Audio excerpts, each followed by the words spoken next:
in this frequency, 28 right, echo, echo, cleared for takeoff. 28 right, echo, cleared for takeoff, runway heading, way with limit 36. Yeah, 204, 28 right, echo, echo, line up and wait. 28 right, echo, echo, line up and wait, now at 204. EC40, 103, contact Chicago departure. Departure this morning. Good morning. That was 553, uniform, so left heading 250 and on another turn. Left heading 250, carry 553, uniform. Tower runway 34, runway 3494 for now, stand November short of echo, echo, and we'll work that out. You can expect the full length for departure. November short of echo, echo, runway 3494. Dallas 553, uniform, turn left heading 220 and contact Chicago departure. Left heading 220, contact departure, Scouts 553, uniform. United 204, flighting 270, 28 right, echo, echo, cleared for takeoff. Okay, 28 right, and echo, echo, cleared for takeoff, heading 270, United 204.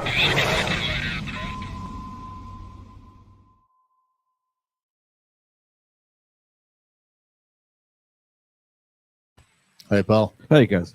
We love. And we're on time, man. Only a bunch of airline pilots could be. Yeah, as podcasts go, our OTP is 100%. We sometimes a day early, but never late. Yeah. You good? Yeah. You're putting amps. A bit knackered, eh? But, yeah, I suppose that's getting a bit stale coming from us. Yeah, you can't.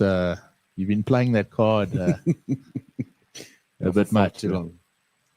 Yeah. No, good to be live again. If you are listening, feel free to chime in there with a comment, and see if it falls in line with our discussion. We'll put it up there on the screen. We had a very cool pod we did yesterday with Johan Lottering. If you haven't seen that one, go and listen. It was really cool. We called it the DFE dilemma, and very much topical thing.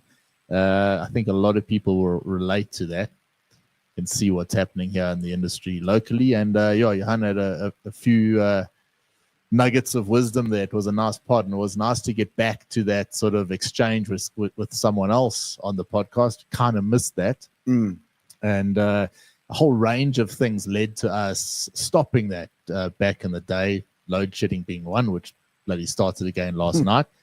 And a few other things, but it's definitely an element of the show that we're going to bring back, so you can expect to see more of that in the coming weeks. The question is whether or not we should make those live or not.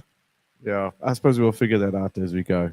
But it was a cool convo, and it was nice to have someone chime in again and offer a bit of a different perspective on the show, and also, I don't know, spark conversation that has a bit of merit. Everyone's got the same questions and issues on their minds, and a lot of these topics are, I don't think, brought up enough or actually pushed enough that they results in any conclusion.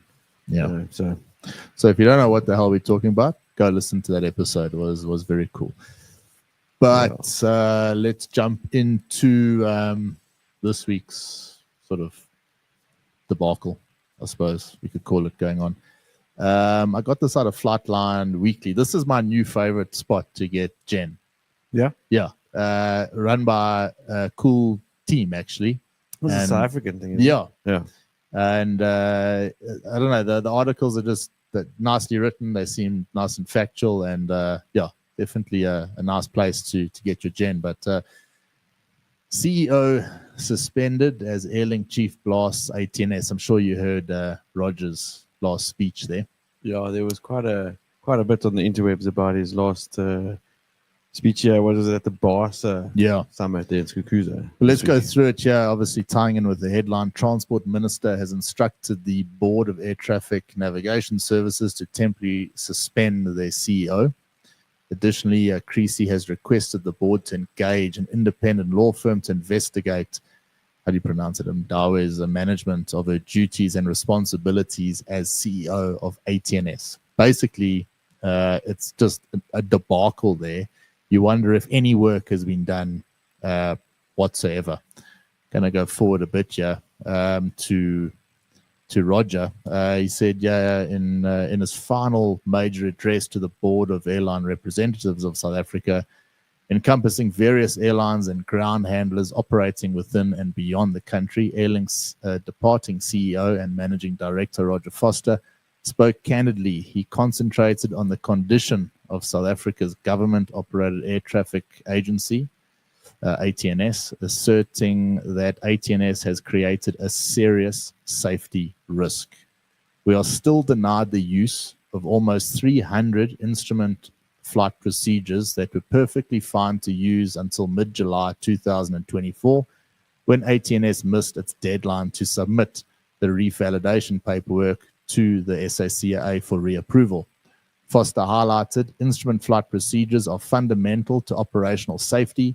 By withdrawing them as a fig leaf for its administrative failures, ATNS is obliging pilots to operate aircraft with far narrower margins than any of us would like. So let's jump into it from there. You and I have a discussion there. There was a comment on last week's show. I'm not going to mention the name because he's flying for local airline, but he said what's basically happening is you've got the last layer of the Swiss cheese model is just left to the pilots now. Off you go.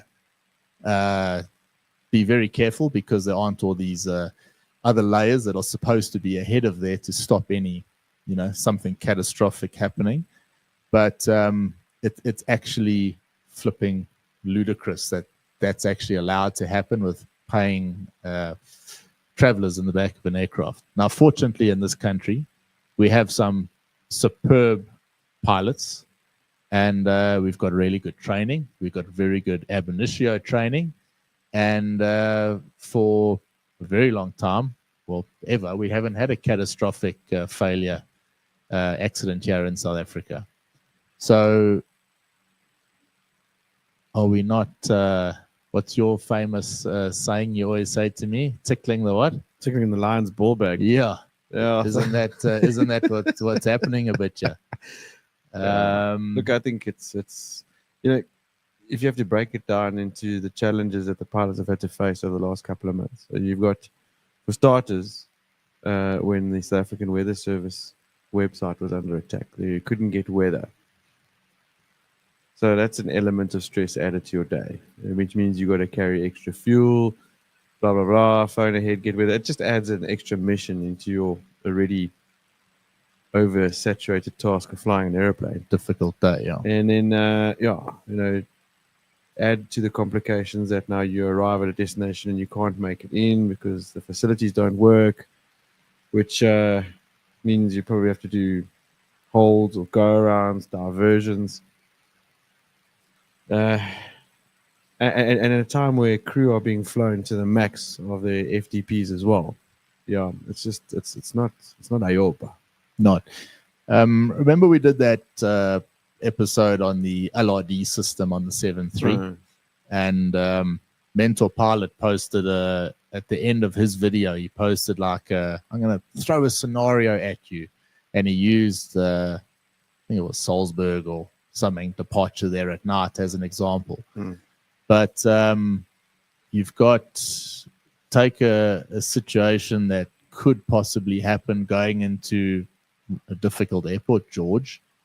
Okay, strong crosswind, being there, low vis, you end up on somewhere where you didn't expect to end up, and that mountain gets very close to you, and it could be catastrophic, all because the crew might be trying to push an approach onto the opposite runway because I can't remember which one is not serviceable, 11 or 29. But you might want to use, plan on a bit of a low-level visual just to get in, and it just might not be your day. Might be day 7 of 7. There might be something else on your mind. It might be a training flight. You might not be 100% on your game that day, and it might just bite you in the ass, and that's where we are. So it's unacceptable. It's just 100% unacceptable that this is happening, and shouldn't be allowed to happen. Yeah. I think we should tell Trump and Elon about this. Maybe they can get some publicity there. Yeah, they'll certainly do something to fix it. Yeah. But you know what? Fortunately, because I think, most, like you said, you touched on the training and the superb quality of the pilots here.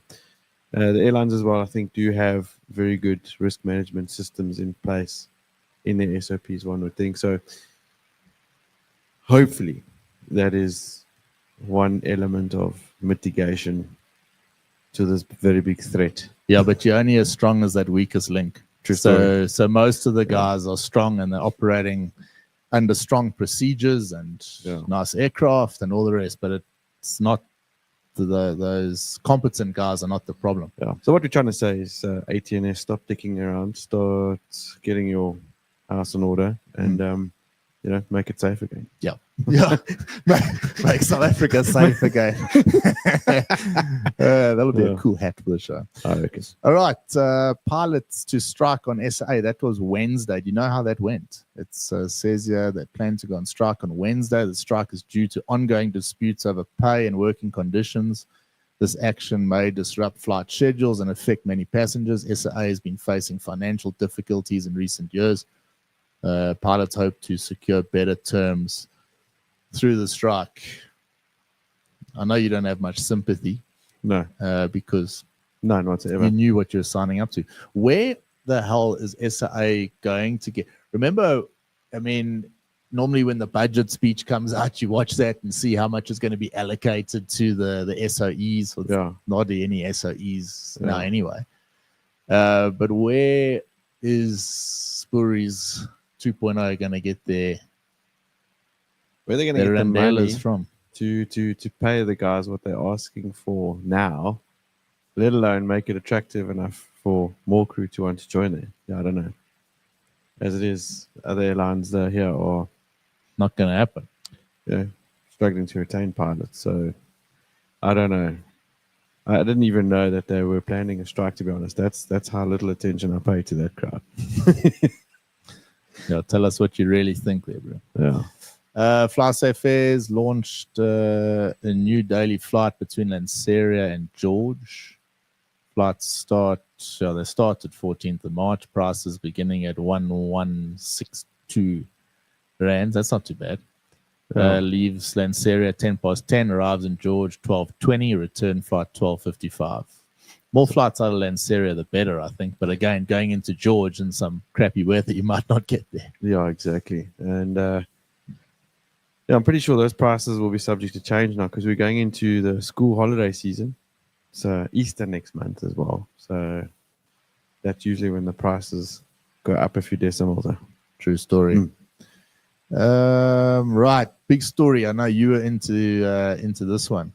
NASA astronauts, return home.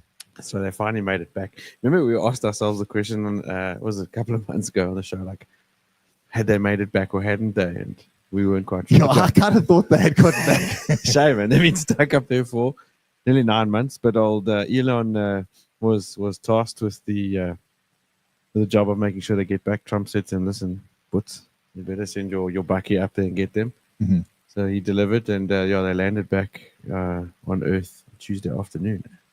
9 months on the ISS. The SpaceX Dragon capsule off the Florida coast, joining fellow astronauts Nicholas Hague and there's a Russian guy. I think their mission was extended due to issues and Boeing Starliner capsule. Another Boeing. So I was actually quite surprised. I was always under the impression that they climb into that capsule and then let go of the ISS and then just like shoot straight down to Earth. It's like a 40-minute ride home. Not Turns out that's actually longer than that. It's about 18 hours. Well, it's pretty long haul, eh? Yeah, it's quite a story, hey. So while I was watching all of this on YouTube the other night, because I was following the NASA live event, it kind of caught my attention. And there were some other fairly cool YouTube channels there that these guys have gone and created animated like video clips of how these Crew Dragons and SpaceX capsules all work. Mm-hmm. Hello, fascinating. It's some amazing technology. Eh? They've done well. Yeah, Serious. I always laugh. If you follow X, people have got this amazing ability to downplay how unbelievable something is. Yeah. So this whole rescue of these astronauts is incredibly political. Yeah. Because this should have happened back in the previous administration there, but obviously they didn't want that to happen. Yeah, it wouldn't have looked so good. So these poor guys were stranded up there. But now you get the real lefties. They going, oh yeah, but it's not a rescue mission. It's a standard crew changeover. It's like there's a pretty complex crew changeover. That one. It's not exactly like I'll we'll swap clipboards in the bay type of thing. Jeez, it's a crew changeover. I mean, how absurd. But yeah, a real divided sort of, very divided talk about it, depending on which accounts you listen to. But man, it's a complex. It must be a complex thing with checks and balances going on. Yeah, it's just it really is it's quite a feat to pull that off. I mean, you can't underestimate the brains behind that whole operation. No. And I was listening to some show the other day as well, and they were talking about this crew saying to themselves, imagine now you get scheduled for this 8-day mission and you stuck up there for 9 months in space in a capsule. And the convo amongst this crew was, like if you have to take an unplanned sort of session, take the people in your office environment, and you get stuck in a capsule that you can't leave for 9 months. What's that gonna do to you? Nah, it's whisper. Huh? No, mentally, man, it's unbelievable. But anyway, they're back and they're safe. Yeah, whole lot of dolphins there to welcome them back. Did you see? Yeah, I know, amazing. Man. Look kind of cool. I heard this on Gareth Cliff's show the other day. He got it before us. The Swiss government bought $117 million global, and thinking it would symbolize efficiency. However, they discovered the runway in Bern, where this thing is supposed to be based, is too short for the jet to take off. The aircraft also doesn't fit in any of the hangars, forcing it to be stored at a distant airbase. As a result, officials must use commercial flights for some trips, making the situation rather embarrassing. They'll have to wait 2 years for a new hangar to accommodate their oversized jet. I was listening to that same show the other day and I was laughing because old G Cliff, he doesn't hold back. And he was actually laying into the Swiss a little bit. Yeah. Because there was a story as well about some dude, I don't want to copy his things now, but someone had bought like a whole whack of online pink water guns or something for a party or whatever, and they were fined. They had to pay like 150 million franc fine or whatever. For this thing. And they were talking about like, aren't the Swiss supposed to be like the smartest people in the world? Yeah. And you think, then they go buy this. It's like something we would have done in South Africa. If it happened, you would have had the corruption and somehow got the tender for this thing. Albeck says on the previous story, there's suddenly boy asking for extra sectors seems not too bad compared to 8 months in space. 100%. Yes. Yeah. 2 extra sectors, not too bad. Jeez, 8 months, man. Yeah. Especially when you didn't pack a night stop bag long enough for that kind of sort. Yeah, I mean that's going to get rough. Yeah, Dahlia, interesting point there. Taking people and confining them to a small space for an extended period was on the news headlines that there was a punch up at the SA Antarctic mission. Reported SA. Did you see that? I actually heard about that. Yeah, apparently this one scientist has like gotten a bit aggro and he's like allegedly like threatened to like slaughter his China down. Wonder how much Clippies was involved in the scuffle on the ice. 100%. I saw it on the news. I couldn't quite make heads of what was going on there. Yeah. And then, it's not easy to sort that out with a simple little HR warning at the moment because they've got a particular window of weather in the year that they can plan their crew change. So they better sort out their CRM vibes soon, otherwise it's not going to end well. Yeah, things aren't ayaba there. Uh-uh. Malaysia has approved a new agreement to search for the wreckage of MH370, which disappeared, can you believe it, 10 years ago. Transport Minister Anthony Loke announced they will work with Ocean Infinity, a marine robotics company. The search will cover an area of 15,000 square kilometers. If the wreckage is found, the government will pay them 70 million US. Otherwise, they get paid nothing. Good deal. Like, why? They must be confident that they're going to find it. I mean, if they've agreed to that, Listen, if they're dangling that sort of reward money at you now, you're gonna go throw you're it. definitely gonna go look a lot harder. Yeah, well, yeah. What's the chances they're gonna find it? I think, I don't know. I just got the impression, if you go and read the full article, it was on there's a news guy that I follow on X, and they went into detail about this, and it almost appears as if, well, this is certainly what it sounded like these guys kind of know where it is already. They know. Yeah. They've just got maybe some other gen. Now they're just gonna go and. I hope they do find it for the family members and all the rest. Yeah, they need the world needs closure on that. I mean, it's still kind of whack that was just never found. Yeah. Crazy. Ryanair Again. Yeah. Al's watching, so Al will get involved here. This is his favorite subject here. Ryanair is being sued in Germany for not offering gender-neutral booking options for non-binary passengers. The issue started when a non-binary customer had to choose between male or female titles while booking a flight in 2021. Efforts to settle the dispute out of court failed, leading to a court hearing. Germany allows an ex-gender option in passports, but Ryanair does not provide this option online. Other airlines are gradually adopting non-binary booking options, but many still face challenges. Should we jump into this one? Yes, this is going to start a felt fire, but I thought we had moved past that. No. I suppose that's only in the States, though. Hey? Sick. No, it's still there. I mean, it's this absolute garbage that is still going on, and how that comes from a legit news source. That's not some rinky-dink news outfit. That's from Paddle Your Own Canoe. And the fact that we still have to talk about this rubbish, the sooner we can get rid of that, the better. Yeah. Absolute horse nuts. We got way more important things to worry about, man. Yeah, like our long weekend ahead. Yes, that day. Huh? It's time. It's time. Well, it's not time, actually, because I was thinking about it on the way to work this morning. Yeah. 99% of our listeners on the show are in exactly the same boat as us. Whether it's a long weekend, public holiday, a weekend, half term, whatever you want to call it, it never kind of works out for what I thought was just airline pilots, but it's actually anyone that works in the aviation industry. Doesn't work.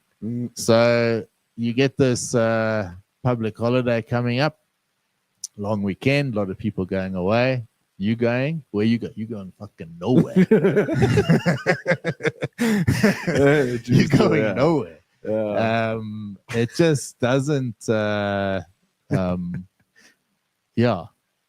No, it doesn't work out.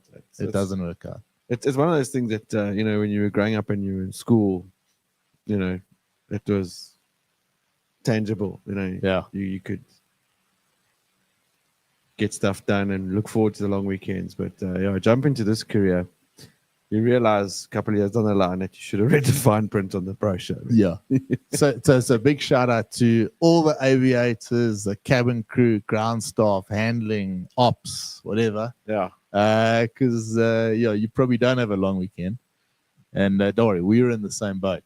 We stand corrected here. Marcel just shot a comment. He says, no holiday for me. Long weekends are for software updates. So software engineers are not excluded. Yeah, fair enough. However, he can still do that software update sitting in his office there with no doubts. With a couple of brandies. Exactly. I've met Marcel. Guaranteed he's going to have a couple of brandies there. Yeah. Right. Carrying on. I put up Yako. Yeah. Yako says, "How's it?" I want to shout out to Yako. Yako is now a YouTube member as well. So I don't think I should say this because he's double paying us. It's the worst financial deal he's ever made. But Yako, you're a legend. Absolute legend. Thank 100%. You for supporting us because it goes a hell of a long way. But the fact that you actually the amount, I don't even want to look at the amount that you're giving us because it's listen, Yaku, in my opinion, must be a mover and shaker. Did you see his post the other day? He's got a 767 DHL 767. Yeah. With his name on the side of it. But oh, really? How do you get that right? Mm-hmm. Yeah. Good job, Yaku. Good idea for the pod. Wouldn't it be nice to get some nice BAP aircraft? Yeah, you know. I've got something coming next week. Don't worry. Okay. I'm finally getting my side of the studio sorted out after months of promising, and I've got some cool gadgets arriving to color the side up at least. Yeah. So Ryan is sorting out his bland side of the wall. Yeah. That'll be done next week. So we're putting him under pressure. If we mention it on the show, then he has to go and do it. Yeah. Remember those flights to nowhere during that scam of pandemic? A group of 120 passengers experienced an 8-hour flight with a low-cost airline that was on Eurowings, but ended up where they started. Their journey from Düsseldorf to Tromsø was disrupted by high winds, forcing the plane to divert to Finland after waiting for the weather to improve. They attempted to land again but failed. It goes on and on and on. Apparently, these are the world's thinnest seats, and basically became a long-haul 8-hour journey for these 120 passengers, and they ended up where they started. I read the article and it made me think. Remember during that bloody couple of ridiculous years when those flights were happening, people were going to the airport, checking in on a flight, flying somewhere and coming right back. It just shows talking about being stuck on a spaceship, maybe being out there on the ice, what that does to you. Yeah. I guess we'd kind of forgotten what that did. Yeah. But I mean, people were up to some crazy things. But that reminded me about that. FAA is doing some mandatory inspections of the forward bulkheads on all US registered 787 aircraft. This is due to small gaps caused by a manufacturing defect that could weaken the aircraft structure. Boeing previously advised inspections. They did not consider the issue a safety hazard. The new directive affects 135 aircraft and could cost US operators about $850 each. It's not too bad. Yeah. This issue adds to Boeing's ongoing manufacturing challenges. You know what I'm sure is happening there. Boeing are just they cannot take a risk on anything, so they find like the duct tape, the type of duct tape they use is wrong, so that they have to call in all the aircraft. This was not procured from Macro. They're probably gonna like over comply on everything. Well, I think that's already happening. Cool. Well, that means the next generation of Boeings will be damn near bulletproof, I hope. Yeah, I'm just going through some of the comments I'll bring up. But Paul, there was some Formula One last weekend, and I called it. Huh? I called it. I was quite chuffed with that result. Listen, they all cracked off with that wet track. Yeah, it was Vos, you guys. Yeah. Old Isaac Hadshaw didn't even get a chance to get the race started. Yeah. But Lando pulled through. That McLaren was performing really well. So, yeah, it's China this weekend. Is it? Yeah, it's this weekend. You're right. Yeah, China. So, what time will that be in Safari Land? Yeah? Very early. I haven't checked yet. Mm-hmm. Not as early as last week, though. I don't know. It might be on the same time zone. Similar. Check the lats and longs of it, but. Yeah, probably be definitely an early morning race again. And I wonder if old Hammy's going to be able to iron out the issues with his Ferrari. I don't think so. I think he's past it. Yeah. Yeah, Marcel says, yeah, we saw this earlier on. Eddie Jordan, iconic F1 owner, died this morning. That's very sad because I've been watching his show with David Coulthard that he does. Yeah. I love that show. Can't believe it. I didn't even know that he was sick. Yeah, very, very sad. Yeah, thanks for reminding us there, Marcel. Other plans, bro? Other than sorting out your side of your my studio. Yeah. No, just pretty much that. Oak say to me, Brian, how can you sorted your side then they're like, why didn't you do anything on Ryan's side? I said, that is Ryan's side of the studio. Yeah, no, it's my side. It's all on me. I've been pretty swag about getting it organized, but I've had some big plans, and what I'm doing takes time to put together. So that's my excuse. Okay, cool. Yeah, looking forward to seeing that. I love the live. Thanks for chiming in, everyone. It makes a big difference. Going back to Alya, they have gendered to make the guess on average weight for load purposes. The non-binary will have to specify fat possibly. Oh, shit. I was going to get us cancelled. Marcel, no holiday for me. Long weekends, software updates. Yeah, I went through that one. No worries, Yako. We don't do weekends. Just woke up in Malpensa. Hope all is well. Lee, I'd pay to have a 737 200 seats. And Yako Ganya, I think it's UTC plus 8. Let me actually check. Yeah, so for us South Afrikaners, got the racing. Yeah, so the race is at 9 o'clock on the 23rd. For us, yeah. Oh, that's okay. That's a civilized time. That's That's a gentleman's hour. Yeah.